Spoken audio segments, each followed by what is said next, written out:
Halo, selamat datang lagi di channel kita MTL Lele.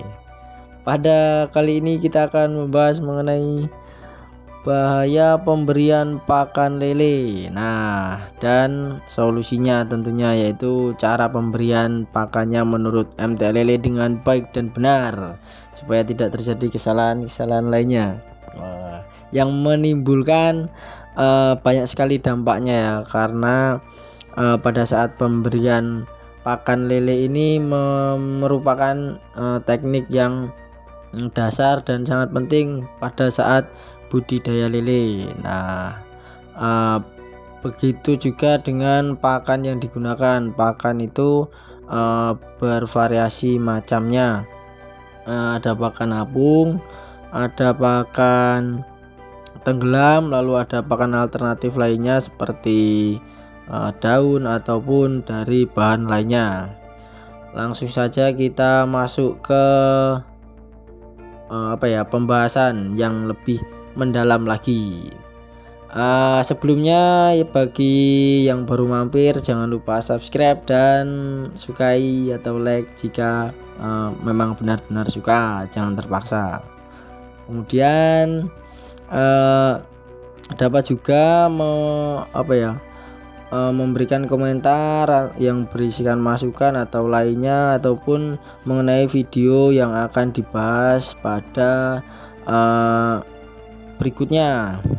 Jadi kendala-kendala atau masalah atau pertanyaan nanti akan dibahas bersama-sama.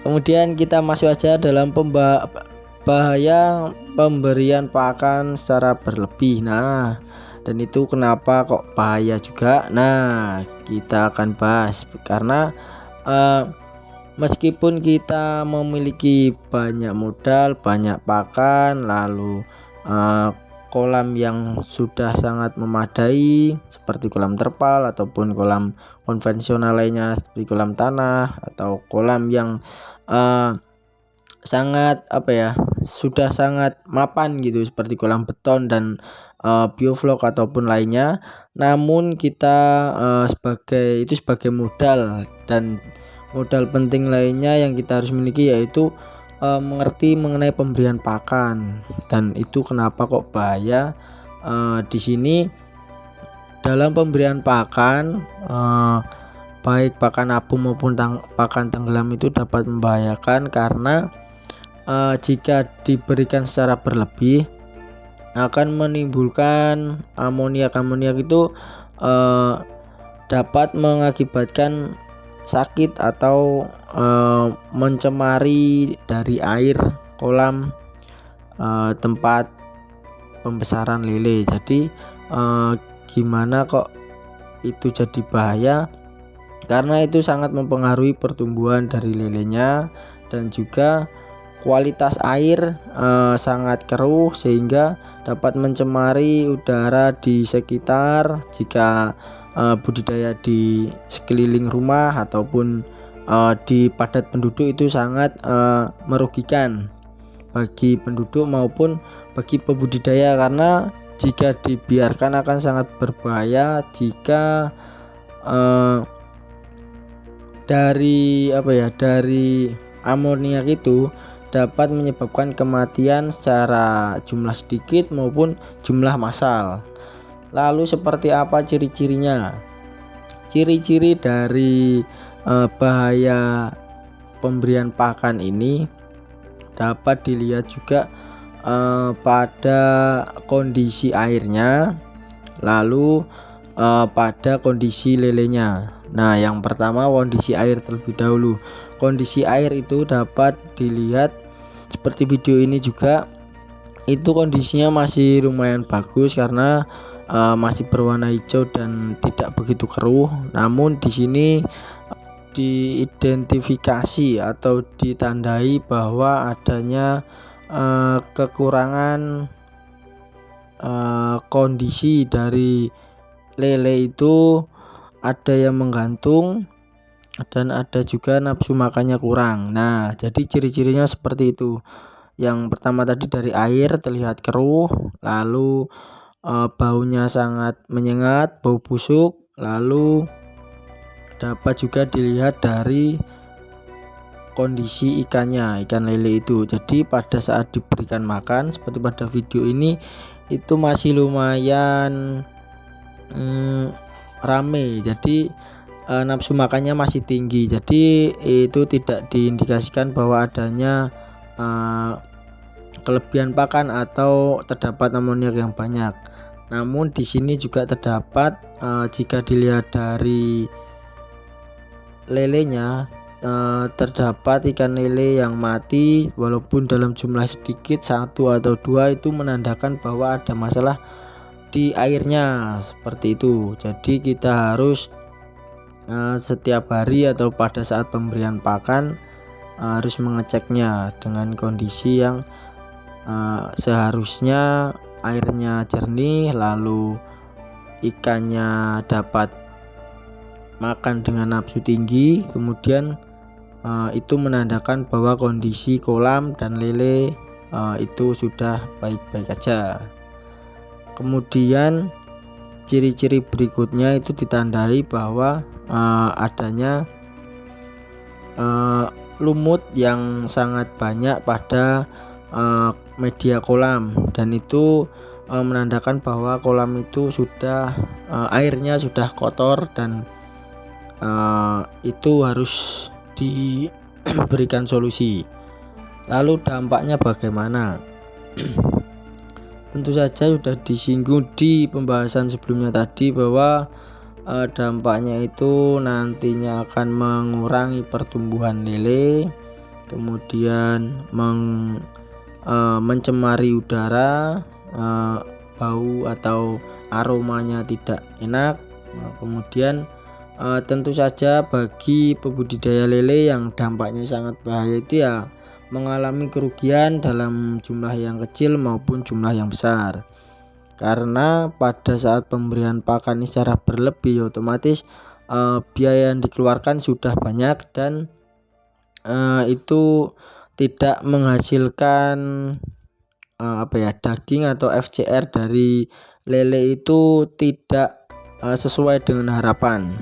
Jadi semisal kita memberikan pakan lebih dari 1 kilo mendekati 2 kilo tidak menghasilkan bobot ikan dengan sekilo, itu tentu aja sudah sangat merugikan atau bahaya bagi pembudidaya. Selain dari hasilnya juga kondisi ikan akan tidak sehat dan bisa menyebabkan kematian massal. Lalu bagaimana cara pemberian pakan yang baik dan benar ala MTLLE? Nah, pada video kali ini di MTLLE channel memiliki kolam tanah, media kolam tanah yang pemberian pakannya ini dengan pakan apung. Kemudian untuk pemberian pakannya itu kita dengan sebenarnya dengan teori kami sendiri di MTLLE bahwa dengan cara memberikan tidak berdasarkan dari bobot. Biasanya kan pada umumnya mereka melakukan pembudidaya itu dengan menghitung bobot 3% sampai 5% atau 6% dari bobot lele itu, lalu itu menjadi pakan pada pemberian setiap harinya. Namun pada MTLLE ini kita memberikan pakan sesuai dengan kebutuhan lele.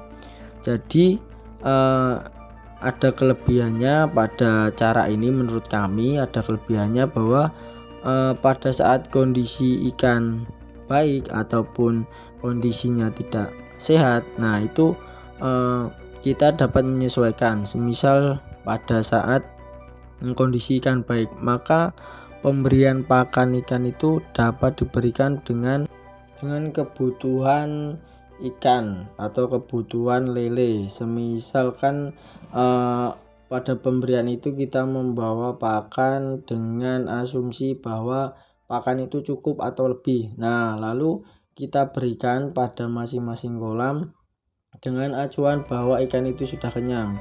Namun pemberian pakan dengan teknik tersebut juga harus diperhatikan bahwa pada saat ikan itu juga jangan sampai terdapat pelet atau pakan ini yang mengapung atau tidak dimakan. Mengapungnya itu tidak termakan oleh lele yang akan mengakibatkan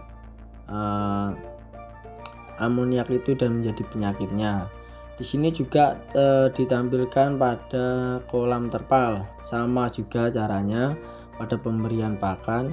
Kita melakukan pemberian pakan sampai lele itu kenyang dan jangan sampai kekenyangan. Jangan sampai kekenyangan itu ditandai dengan tidak ada lagi lele yang nafsu makan. Jadi pada saat diberikan makan, lele itu hanya diam dan hanya beberapa saja yang memakannya, lalu sampai beberapa menit pakan itu tidak dimakan dan akhirnya karena sudah menyerap air dan tenggelam, dan itu akan menjadi kotoran di kolam, dan itu jangan sampai terjadi. Jadi caranya pada saat pemberian pakan ini diberikan sampai terlihat pada perut ikan itu sudah ya terlihat besar dan nafsunya itu sudah sangat berkurang. Jadi pada saat awal diberikan itu kan sangat ramai, dan pada pertengahan sampai akhir itu mulai berkurang keramaiannya karena sudah merasa kenyang. Dan jangan sampai ikan itu sampai pakannya itu sampai tidak termakan. Nah, seperti itu caranya. Jika ada kurang lebihnya nanti bisa ditambahi di kolom komentar. Mohon masukannya dari sobat pembudidaya lele lainnya. Dan untuk cara ini semoga bermanfaat dan dapat membantu sobat pembudidaya lele di Indonesia ataupun dimanapun berada, sehingga kita dapat memanfaatkan pakan yang sudah kita beli atau sudah kita produksi dengan maksimal dan menghasilkan FCR dari pakan itu dengan ukuran atau asumsi yang kita buat, sehingga kita dapat terus berjalan dengan lancar pada budidaya lele ini. Terima kasih, sampai jumpa di video berikutnya.